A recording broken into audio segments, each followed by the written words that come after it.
Dan here from Local Harvest Gardening, and I'm going to show you how to set up an irrigation system for your garden that waters the ground uniformly, which is really, really important, has a really nice droplet size for your garden, and is cost effective. So this system that I set up for this garden here, that's about 40 by 40 feet, cost me less than $100, and it waters the ground very, very effectively.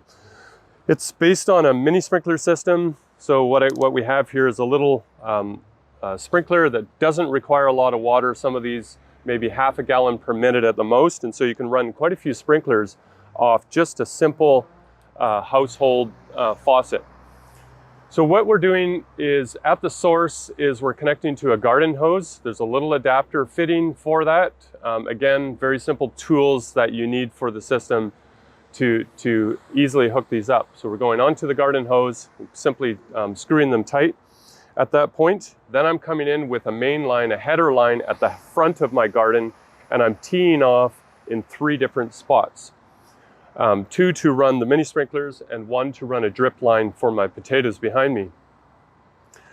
I set this up by popping holes into the lines that run down the beds, and this is a simple barbed fitting.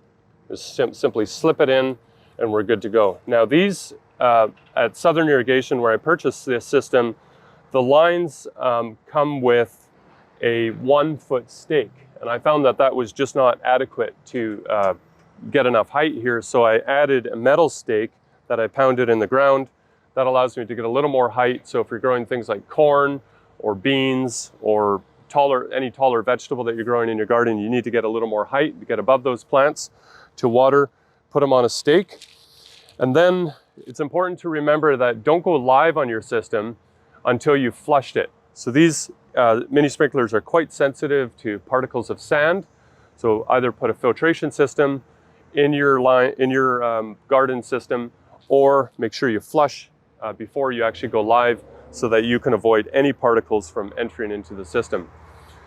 So what I've given you now is a real simple way to set up your garden irrigation system, cost effective, so you can keep the ground moist throughout the heat of the day. What we're finding is that we don't actually need a lot of water.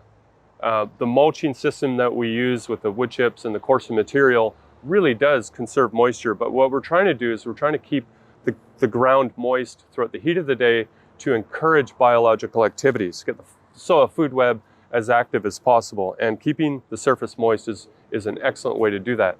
And the other thing to remember is that plants don't enjoy temperatures above 28. Once they're in the 30s, 30 degrees Celsius or the high 90s, plants kind of shut off and they don't do a whole lot, especially the annual plants that we grow in our garden. So irrigation allows us to cool the temperature at the vicinity where the plant is growing, to increase humidity.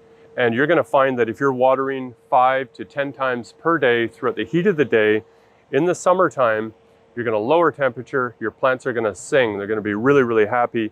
And the way to do that is with this irrigation system, which gives a really fine mist droplets, real small droplet size over your garden, and you'll be able to water quite effectively, uniformly, and save money while doing it.